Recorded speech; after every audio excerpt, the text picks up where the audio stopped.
Ça a l'air. Recording is on. Salut à tous, c'est Bang de la chaîne, bienvenue sur cette vidéo qui continue notre cheminement sur la méthode Silva. Cette fois, on est en train de vous parler de la méthode Silva au travers d'un petit podcast que Lee m'avait envoyé avec le docteur Andrew Huberman. Je vous mettrai le lien en description. C'était sur la chaîne de Drew Purohit, on a papoté sur la première partie, si vous l'avez vu, de motivation, donc de dopamine, d'épinéphrine. Et Lee allait nous parler des deux éléments motivants qui peuvent justement permettre d'avancer, ou en tout cas, là on a fini avec la procrastination, qui peuvent permettre à des personnes de passer ce cap-là. C'était lesquels ? Je reviens sur un très ancien principe de psychologie, que ce qui nous motive, c'est ou le désir d'atteindre du plaisir, ou éviter la souffrance. Donc, la peur, en fait, normalement, c'est éviter la souffrance. Bien sûr. Donc, quand on met le but dans le miroir de l'esprit, là, on met justement le désir de quelque chose de positif. Mais pourquoi pas les deux, quand même? Parce qu'on ne peut pas dire qu'il y a une seule forme mais il faut accepter que les deux motivations existent. Évidemment, c'est beaucoup plus agréable d'avoir un désir pour quelque chose de positif que courir pour éviter négatif, parce qu'on a peur, mais il faut accepter que ça existe dans la vie, et pour certaines personnes, c'est une vraie motivation. Oui, tout à fait. Oui. Sauf que quand j'étais beaucoup plus jeune, je ne sais plus où je l'ai lu, mais il y avait quelqu'un qui a parlé des deux types de personnalités, et nous avons tous un peu ça, et quelquefois on est en train de fluctuer entre l'autre, mais qu'au fond de nous-mêmes, nous avons d'une part ce désir de rester dans notre zone de confort, de ne pas sortir, de ne rien faire qui pourrait être risqué ou dangereux, et juste être bien. Mais il y a aussi le désir pour aventure, changement, énergie, intérêt dans la vie. Et il a comparé justement les deux personnalités et dit que souvent, on peut passer de l'un à l'autre. Mais là aussi, je crois que cette notion de peur est beaucoup plus apte à pousser quelqu'un de zone de confort quand ils doivent être motivés et explorer des choses que normalement, j'ai pas envie de ça, j'ai pas besoin, je suis bien où je suis, et aucun sens d'aventure. Pendant que les gens qui aiment aventure, les gens qui aiment stress, eux, ils vont chercher voyager dans le monde, les sports extrêmes. Justement, moi, je suis pas du tout sport extrême moi-même, mais je me rappelle en Australie, la première fois que j'ai sauté d'un avion en parachute, je suis devenue addict. J'avais tout ce que je pourrais penser, c'est quand est-ce que je peux refaire ça à la fin de la semaine? Et toute la semaine, je pensais à ça. Donc, il y a une vraie sensation de « je suis en vie », on est excité. Et c'est, comme tu dis, c'est l'adrénaline. Adrénaline et dopamine. Là, tu as les deux, hein. Là, tu nous, en parlant de ça. Mais c'est intéressant parce que là, ce que tu mets en avant, c'est effectivement, tu as des gens qui veulent rester là tranquillement à leur place et d'autres qui veulent se stimuler au travers d'aller à des cheminements de mouvement. Et après, c'est des personnalités, c'est mon problème. Ce qui est assez génial, c'est de se dire que les personnes qui sont bien dans leur quotidien, dans leur routine, si ils commencent à avoir vraiment peur de quelque chose, peur de perdre leur boulot, peur de perdre quelque chose ou peur de tomber malade ou autre, on va les voir très souvent, si la peur est suffisamment forte, commencer à complètement sortir de leur routine et de se dire non, mais je change complètement mon mode de vie ou je suis en train de me former sur quelque chose qui n'a rien à voir, etc. Et c'est là où, tu vois, moi, en écoutant le podcast, je me suis dit, alors moi, tu me connais, j'aime bien le côté obscur des choses, j'aime bien le dark side of the force. J'aime bien observer toutes les choses un peu que l'humain aime bien dire comme étant négatives, parce que je pense sincèrement que dans le négatif, il y a beaucoup de positif à apprendre. Et parfois, être trop dans le bright, la lumière et tout ça, je trouve que c'est un peu exagéré. Et c'est comme si on voulait ne pas voir qu'il y a aussi un parti plus obscur, mais qu'elle n'est pas forcément négative. Tu sais, on est hyper manichéen. Alors moi, je suis très, très manichéen également. Mais c'est comme si blanc, c'est blanc, noir, c'est noir, et l'obscurité, c'est pas bien, et la lumière, c'est bien, tu vois. Et ben non, en fait, je pense sincèrement, et c'est ça que ça m'a redonné dans ce podcast, cette notion où je trouve que la peur, si on arrive à la cadrer correctement, à la présenter correctement, à l'offrir aux gens correctement, à dire, mais déjà à l'accepter, tu as le droit d'avoir peur. Puis après, surtout, te dire, mais qu'est-ce que je vais pouvoir en faire de cette peur-là? Et arrêter de se dire, la peur, c'est un truc qui va m'angoisser, qui va m'empêcher qui va me stresser à un point, qui m'empêchera d'avoir mes moyens, mais plutôt de dire, ok, c'est un élément qui, au contraire, si on était en train de valoriser la peur, tu vois, en gros, valoriser ce côté un peu obscur, à dire, ah bah oui, effectivement, tu vas avoir des petites crises d'angoisse, une petite tachycardie, mais en même temps, là, ça veut juste dire ton corps est en train de réagir, ton corps est prêt à partir, ton corps est prêt à vivre, ton corps est prêt à te donner des stimulations, ton corps est là pour, justement, peut-être trouver des solutions plus rapidement, être plus adapté, être plus apte à, et pas simplement être dans un tunnel, mais te donner des possibilités, des potentiels. Si on présentait la peur comme quelque chose de bien, et pas simplement de mal. Tu vois, dans les arts martiaux, je me souviens d'écrits d'anciens, notamment Musashi, etc., qui disaient, mais c'est normal d'avoir peur. C'est normal d'avoir peur, et c'est bien d'avoir peur, parce qu'on reprend le coup du léopard. Face à un léopard, si tu fais, attends, ça va, moi j'ai fait 10 ans de judo, je vais le projeter, tu vois, t'es mort. T'es juste mort, ça sert à rien. Et la peur, elle te dit, ah non, attends, là, il y a un danger, il faut que je cours, faut que je m'échappe, ah mince, le léopard, il peut monter dans les arbres, est-ce que je vais aller dans un arbre? Non, ça va peut-être donner plein de choses d'un point de vue cognitif, d'un point de vue émotionnel, ça va t'épuiser, hein. Mais la peur n'est pas quelque chose de négatif. La peur, elle est problématique parce que on l'a apprise comme étant un vrai problème. Il ne faut pas que tu aies peur. La peur, c'est mauvais. Ça t'enlève des capacités cognitives et émotionnelles et physiques. Alors qu'en fait, je trouve que là, dans le recadrage qu'il proposait, à dire, bon, allez, on le reprend d'un point de vue neuro, et c'est potentiellement de l'épinéphrine, donc de l'adrénaline, et potentiellement un circuit de dopamine, je trouve que tu es en train de changer la peur. Tu vois, tu sais que la peur, ça peut être embêtant, mais c'est pas que embêtant. Et ça, je trouve qu'on ne le fait pas assez. J'ai trouvé, moi, dans ce podcast, tu vois, j'ai bien aimé qu'on dise, ouais, mais la peur, c'est bien. Tu sais, Michael me disait souvent, avant un séminaire, si je commençais à être un peu, oh là là, est-ce que ça va? J'étais vraiment souvent très nerveuse. Il me regarde, il dit, chouette, ça serait un super séminaire. Tu es toujours au top niveau quand tu as, donc il n'a pas dit tu as peur, mais quand tu es plus nerveuse. C'est quand tu es trop calme et trop... et effectivement, c'est exactement ça. Ça m'a vraiment donné le rush, le high, wow, pour performance maximum. Mais tu sais que d'un point de vue sportif, moi, je l'ai vu. J'ai tenté pendant des années de me dire, je vais combattre. Donc, le combat, tu risques quand même de te faire blesser, voire même de ne pas finir en très bon état à certains moments, avec des gars qui sont forts, tu vois. Et j'ai tout fait. Moi, le gamin, j'avais super peur. Vraiment, hein, j'allais sur le tatami, j'avais peur, je me battais, je gagnais, je perdais, souvent je perdais. Mais bon, c'est pas grave. Puis un jour, je me suis dit non, les anciens, ils disaient il fallait être calme, apaisé, bien, tranquille, tu sais, le stéréotype genre du combattant. Donc pendant un moment, j'arrivais poker face, bien, zen à l'intérieur, tu as la force, blablabla. Et ben, ça donnait pas de meilleurs résultats. Et en fait, entre les deux, à dire mais oui, j'ai peur. Bien sûr que le gars en face de moi, il me fait peur. Mais à me dire, mais il a peur comme moi, le gars. Au bout du compte, il a peur, j'ai peur. On est deux personnes qui avons peur. Dans 2 minutes, de toute façon, on va se mettre dessus. Il se passera ce qui se passera. C'est pas la fin du monde.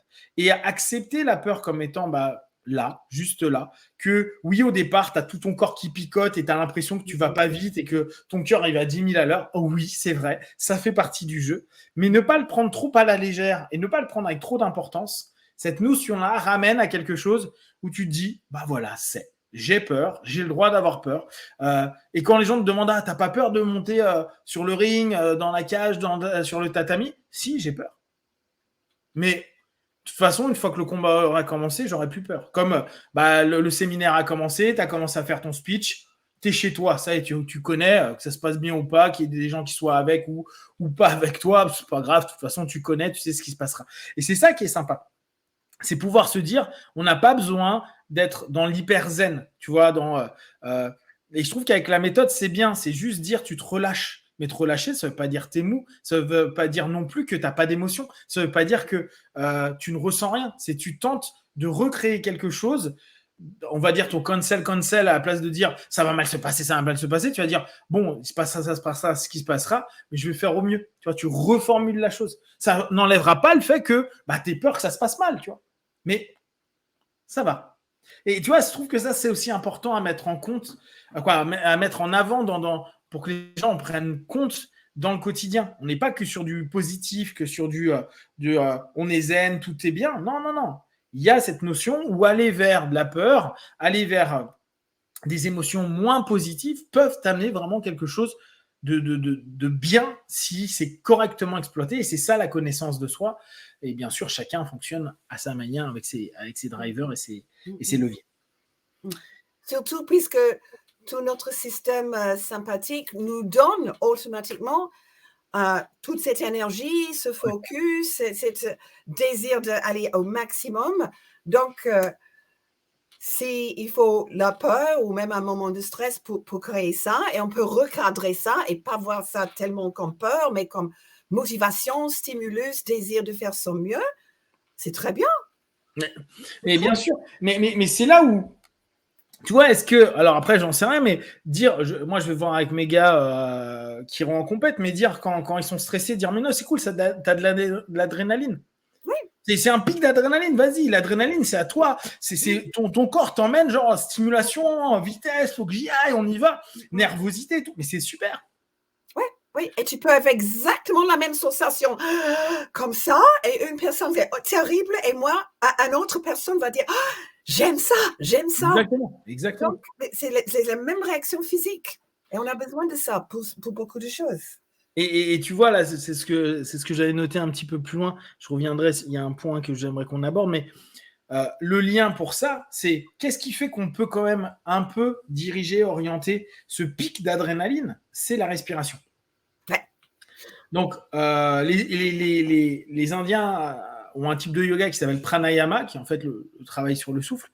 Toute civilisation a travaillé sur le souffle, le retour à la respiration juste, etc. C'est vraiment quelque chose d'important et d'intéressant.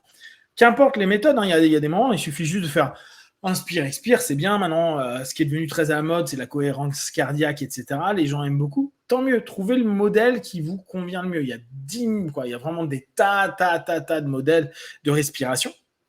Mais ce qui est assez chouette, et ça, il en a parlé un petit peu, il en a parlé un petit moment, si à un moment donné, on se dit, alors, et c'est là où j'ai trouvé que c'était intéressant. Il dit, à l'inverse de plein de gens, moi j'ai bien aimé, on a peut-être aujourd'hui un peu trop mis la tête gère tout. La tête gère tout. Lui, il dit non, c'est le corps. En fait, le corps, il est beaucoup plus stable que ta tête. Ta tête, en 10 secondes, on le voit bien, hein, on se défocalise, on passe sur une autre idée, il y a de l'angoisse, de la peur, puis après on est content, après on a peur, on a de nouveau content, on ne sait plus trop. Le corps, lui, il reste, en fait, au bout du compte, il change beaucoup moins de position, d'émotion, de sensation. Et si tu drives bien ton corps, si tu diriges et que tu conduis bien ton corps, avec justement cet élément de respiration, plus de la visualisation, donc en gros, à quoi nous sert de partir en méditation dynamique? Arriver à un moment donné où on relâche physiquement notre cerveau, qui va amener un relâchement du corps pour arriver à quoi? Une orientation du corps. On est quand même dans une recherche d'apaiser le corps avec ce lien-là, avec l'entrée en alpha, la transe, qu'importe comment vous allez l'appeler. Ça, c'est vraiment quelque chose d'intéressant. Pour lui, il dit, il vaut mieux avoir confiance dans ton corps et travailler avec les capacités et compétences parce que ça va être moins changeant que l'esprit. Et une fois que tu gères bien avec ton corps, tu ramènes avec ton esprit et tu te rendras compte que ton esprit est arrivé dans beaucoup plus de stabilité. Et si on ramène consciemment le mental qui drive un petit peu le corps et le corps qui drive le mental, donc c'est un échange en fait. Et on est dans des principes d'hypnose, communication entre le conscient et le subconscient. On pourrait même dire communication entre le conscient, le subconscient et l'inconscient. L'inconscient étant le corps. Eh bien, on est dans une communication. On n'est plus dans l'esprit impose au corps, le corps impose à l'esprit. On dit l'ensemble. On est en train de se mettre en accord. On est en train de faire une thérapie des parties, en gros, dans notre méditation dynamique, à notre niveau, avec, que ce soit la discussion avec des conseillers, donc le labo, que ce soit avec juste le miroir de l'esprit, que ce soit de n'importe quelle façon que vous voulez, mais retrouver ce rapport au corps. J'ai trouvé que ça, c'était très pertinent parce que là encore, nous qui sommes beaucoup dans le travail personnel, on a toujours l'impression que le corps fait tout. L'esprit fait tout. Or, moi, ce que je trouve intéressant, c'est de dire, et moi, ça fait plusieurs années que je le dis, je dis, attendez, on est beaucoup de chimie quand même. Et tu vois, on peut en parler, ne serait-ce qu'avec avec Jerry. Là, Jerry va mieux sur certains aspects. Là, physiquement, sur les dernières news que tu m'as données, d'ailleurs, il faut que je mette la toute dernière, je la mettrai sur le groupe. Mais il va mieux physiquement. Même, c'est épatant physiquement comment il va mieux. Mais cognitivement parlant, l'esprit, c'est pas encore ça. Et c'est là où tu sais que physiquement, il est en train de récupérer. Il est même au-dessus des stats. Mais cognitivement, le cerveau, il a quand même pris aussi d'un point de vue physique. Mais c'est là où tu te dis, c'est le corps. Le corps est quand même l'essence de ce que l'on est. Notre cerveau, même si on peut parler d'esprit, de conscience supérieure, ça dépend comment tout à chacun perçoit les choses. Il est quand même beaucoup dirigé par notre chimie, ce qui se passe à l'intérieur, nos blessures, là, purement du factuel. Tu as un coup à la tête, il y a des choses qui se passent. Tu as un coup au niveau du corps, ou tu as des tensions dans le corps, ou tu as un problème. Oui, tu auras beau avoir un super esprit, c'est un lien entre les deux. Je pense que c'est toujours important de rappeler ce lien entre les deux pour justement être dans du concret. Et c'est là où Silva était aussi intéressant, parce qu'il était vraiment dans cette volonté que le corps soit bien. Un des éléments clés est quand même d'arriver à un niveau pour que le système immunitaire soit optimum et qu'on ait une santé. N'oubliez pas le nombre de fois où on vous dit à ce niveau-là, à chaque fois que tu descends, la vue, l'ouïe, la vue, la vision et l'ouïe se développent à chaque fois. Je trouve ça super. Il avait quand même conscience de cette importance du physique pour bien vivre dans le quotidien. Et c'est pas juste dans ta tête à imaginer que ça va mieux. C'est à chaque fois, ça va te faire du bien, ça va te faire du bien, ça va te faire du bien, ça te fait du bien, ça te fait du bien, ça te fait du bien. Et ça, je trouve que c'est pertinent, tu vois. C'est quelque chose que parfois on oublie parce qu'on reste beaucoup là. Et parce qu'en 4-0-4, on part vachement du corps, mine de rien. Alors qu'au bout du compte, on a commencé avec le corps. C'est assez intéressant. C'est super intéressant. T'as quelque chose à rajouter là-dessus ? Non, j'écoute, c'est bien. Alors, ouais, ça, j'avais trouvé ça très, très chouette. C'était donc, il parlait des méditations californiennes. Donc, les méditations assez cool, on va dire. Très New Age. Il explique que la méditation entraîne la sérotonine, donc l'hormone de l'apaisement. Élément intéressant, parce qu'il dit la méditation californienne, d'accord, c'est juste pour que vous ayez en tête cette méditation assez zen de relâche-toi, la vie est belle, tout est beau, tu es un avec l'univers, etc. Ce qui est très cool, il n'y a pas du tout de critique à avoir là-dessus, c'est un super type de méditation dont beaucoup de personnes ont besoin parce que justement, ils ont besoin de s'apaiser. Première partie de Silva, on a beaucoup ça. Et si vous y pensez, pour mieux dormir, pour se réveiller, pour calmer des tensions de la tête. Là, on est vraiment dans l'apaisement. 1-0. Et une partie de 2-0-2. Mais cette notion, elle est importante. Donc, on pourrait dire la première partie de Silva, elle pourrait être un petit peu sur cette notion-là. Ça s'arrête au moment du 2-0-2, on va dire à partir du moment du miroir de l'esprit. On passe d'un développement de la méditation sérotonine à une méditation dopamine. Mon point de vue, après tu me corriges en fonction de ce que toi tu ressens. Pourquoi ? Parce que à partir du moment où on travaille avec le miroir de l'esprit, on commence à être déjà beaucoup plus dynamique dans notre méditation. Deuxièmement, on va se connecter à ce qui ne va pas ou aux ambitions qu'on a, à nos projets. D'accord ? Donc, le fameux miroir bleu. Et dès lors, on a automatiquement notre envie, notre désir qui est là. Donc, un circuit dopamine, plaisir qui a envie d'être ici. Et on va souvent se stimuler. Alors, ce que j'avais relu et que j'avais un peu partagé pendant le séminaire, c'est n'oubliez pas, et ça c'est peut-être un des paradoxes qui peut être un peu compliqué, on va revivre certains éléments qui sont peut-être problématiques, on est en train de regarder dans le miroir bleu, on est un peu à distance, mais on peut avoir une envie ou un désir ou même un stress qui est là. Or, logiquement, vous devriez être neutre, le plus neutre possible. Parce que sinon, si on est purement dans la théorie, nos ondes cérébrales vont se modifier, étant donné qu'on va commencer à se stresser pour quelque chose, alors qu'on doit rester dans une notion de neutralité. Ça, je trouve que techniquement, c'est compliqué quand on y pense.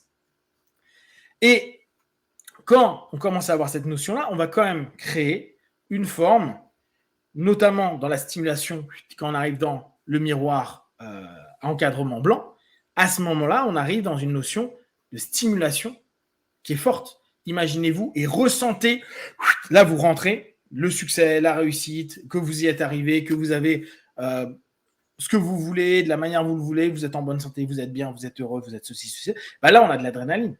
Et la création, donc, et on a adrénaline / dopamine. Donc, on a vraiment cette notion-là. Et ce qu'il expliquait, et on le sait, parce qu'on l'a dit de plein de façons différentes, la méditation qui s'éloigne de la méditation sérotonine, donc la méditation dopamine, se crée réellement de la dopamine. C'est-à-dire notre circuit de plaisir est là. Notre circuit de stimulation, on le sent. Il y a des moments où on sent notre corps le cœur bat un peu plus vite. D'ailleurs, c'est des retours qu'on peut avoir des apprenants, tu vois, à dire ouais, j'y étais vraiment, je me sentais prêt, j'étais motivé. Ce qui veut dire que physiquement, hormonalement, il est en train de se passer quelque chose. Et c'est là où on voit l'importance du travail méditation / visualisation / imagination / que vous voulez autour de ça. Parce qu'on est en train de créer, et on l'avait vu avec Chicago, avec les personnes qui faisaient répéter l'équipe de basket simplement en physique, ceux simplement dans la tête et ceux physique et dans la tête. Et les stats qui montraient que physique et dans la tête, quand les deux sont associés, c'est ce qu'il y a de mieux.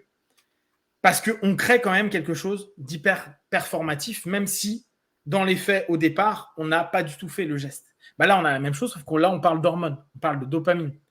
Ça, c'est vraiment intéressant. Je sais pas toi comment tu le perçois, mais j'aime bien, moi, faire cette différence entre méditation sérotonine et méditation dopamine, entre guillemets. Et que peut-être que c'est fait avant, peut-être que tu me reprendras, mais dans la méthode Silva, j'ai l'impression que ce moment, le miroir de l'esprit, est un moment où on passe de sérotonine, relax, à OK, maintenant, on agit, on désire, on y va, on est parti. Voilà. Oui, parce que pour José, aller en alpha, c'était toujours pour accomplir quand même quelque chose. Ouais. Oui, pour sentir bien. Oui, pour... qu'est-ce qu'on dit? C'est un état de bien-être très sain. C'est une merveilleuse sensation, etc. Ouais. Tout ça. Mais pour lui, toute cette formation était pour accomplir des choses, pour résoudre des problèmes, pour réussir des buts, etc. Et en fait, avant que j'avais fait Silva, moi, j'avais fait méditation transcendantale. J'ai adoré. Et moi, j'utilise Silva pour 2 buts totalement différents selon dont j'ai besoin. Il y a des moments où j'ai bossé toute la journée, j'ai pensé, je vais juste me reposer. Et relax. Et comme tu dis, là, c'est ma méditation sérotonine. Mais il y a d'autres moments, je vais à niveau parce que je veux accomplir quelque chose. Je veux prendre une décision, je veux me motiver, je veux pratiquer une technique. Et là, c'est vraiment, j'entre à niveau pour faire ça, pas simplement pour sentir bien. Et je suis contente qu'on peut faire les deux en Silva. Ouais. Oui, c'est vrai parce que souvent, c'est ce qui peut manquer. Beaucoup de personnes peuvent avoir la méditation à dire mais je fais quoi après? Genre je suis détendu et je fais quoi? Et c'est vrai qu'il y a des méditations qui disent, par exemple Zen qui dit rien d'autre, vis l'instant. Mais là on n'est pas dans un circuit de dopamine. Mais on n'est pas forcément non plus dans de la sérotonine, parce que la personne se pose pas mal de questions au départ. C'est un peu compliqué. Mais l'idée, à la base, c'est juste assois-toi. Et c'est vrai que quand il parlait de méditation californienne, donc méditation plutôt sérotonine, ouais, les gens sont super bien. D'ailleurs, en sophronisation, en sophrologie, on a aussi ça, cette notion où tu te relâches, tu es bien, tu laisses aller toutes tes tensions, etc. C'est des super bons modèles. Les modèles, après, auto-hypnose et Silva a aussi cette notion-là. Mettez-vous dans, vivez, faites comme. Il y a aussi certains modèles de PNL d'ailleurs qui font faire ça, hein, les gens qui font de la PNL pour eux-mêmes en auto-PNL entre guillemets, et où on va y avoir cette notion de circuit de dopamine. Ce qui est intéressant d'ailleurs, c'est que dans le coaching, une des questions souvent de base du coaching, c'est de dire quand est-ce que tu sauras que tu auras atteint ton objectif. C'est un grand classique hein, en termes sémantiques. En gros, qu'est-ce que tu ressentiras, vivras, percevras, etc. Donc, notion projective, bien sûr, mais outre ça, c'est au niveau de ton plaisir, où est-ce que tu en es? Est-ce que en gros, quand est-ce que ta dopamine va te dire c'est bon, je l'ai, là, j'y suis arrivé, je suis fier de moi, je suis content, je suis exalté, je suis en phase, etc. etc. Donc, c'est intéressant de voir comment, en fonction des types de méditation et de l'orientation que vous allez avoir de vos méditations, vous allez avoir une recherche qui est différente et donc une obtention qui est différente. Parce que faire une méditation sérotonine pour obtenir une méditation dopamine, ça risque d'être un peu compliqué. Dire ouais, mais je me suis quand même visualisé dans le truc. Oui, mais tu étais là pour te détendre le plus possible. Oui, bah donc c'est compliqué de te mettre dans un truc stimulant de réussite, alors que en fait, tu es en train de dire à ton système nerveux apaise-toi, relâche-toi, sois calme. Pas toujours ça. Mais quelquefois, il faut faire ça pour faire le travail mental. Parce que si tu es déjà dans le stress, comme tu dis, le cerveau, il part dans toutes les directions. Donc, il faut d'abord se calmer pour pouvoir travailler de façon plus efficace. Mais on revient, tu vois, et c'est pour ça que je trouve que c'est intéressant dans la structure du cours et de l'apprentissage des techniques. Je pense vraiment que jusqu'au miroir de l'esprit, on est dans une recherche sérotonine. Mieux dormir, mieux se réveiller, être moins fatigué, avoir moins de tension à la tête. Tu vois, on est quand même dans puis tout simplement descendre quoi. Mais aller à niveau. On sait cette notion-là, c'est le moment d'apaisement. D'ailleurs, c'est l'idée d'expliquer à chaque fois les alpha, bêta, etc. Donc les fréquences, c'est très chouette. Ça permet de dire, tu vas être optimum quand tu es à 10, hein, c'est le chiffre qui est quand même souvent dit en alpha. Descends tes fréquences à 10 et à partir de là, tu vas pouvoir commencer à ouvrir une notion dynamique. Mais effectivement, je pense que tu as raison. Passer par sérotonine pour aller à dopamine est quelque chose de bien. Par contre, il ne faut pas se perdre dans sérotonine. C'est là où on est en endormissement, où on est super zen, on n'a rien envie de faire. Et ça arrive souvent. En auto-hypnose, il y a beaucoup de personnes qui te disent « Ah non, mais j'étais bien. » D'accord, mais tu as fait quelque chose? Non, mais j'étais bien. Ou on le sait, ouais. Justement, dans le fameux état SDL, ouais. Je me demande, est-ce que ça, c'est vraiment beaucoup de sérotonine ou est-ce que c'est autre chose? Parce que là, on est tellement bien, on ne va plus rien faire du tout, on ne veut même plus revenir de l'hypnose, on est juste, je suis bien. Moi, je pense ça serait bien de voir hormonalement. Ouais, je ne sais pas comment on pourrait voir ça. Parce qu'effectivement, ça devrait être plus sérotonine, parce que la plupart du temps, on est vraiment dans un relâchement. Tu sais, tu as aussi le Secord State, donc qui est l'état qu'avait découvert Secord, qui est tout détendu là. Je te l'avais montré, le Secord State? Pardon? Je t'avais montré l'état Secord? Non, tu ne m'as pas montré. Ah, bah, je te le montrerai. En fait, c'est ce que Secord avait créé, que James Ramey avait mis en avant, qui est ce qu'ils appellent Ultra Depths. Tu vois, c'est vraiment très profond. Et c'est pour ça que Jerry a dû créer ou inventer, si tu veux, Ultra Height, parce que Secord avait déjà mis un marque posé sur Ultra Depth.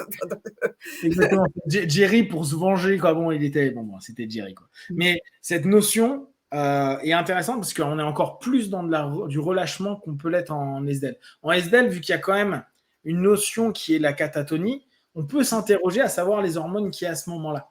Par contre, dans le Secord State, donc l'état de Secord, on est vraiment tout mou. Hein. Quand on est tout mou, je te montrerai vraiment physiquement pour que tu puisses voir.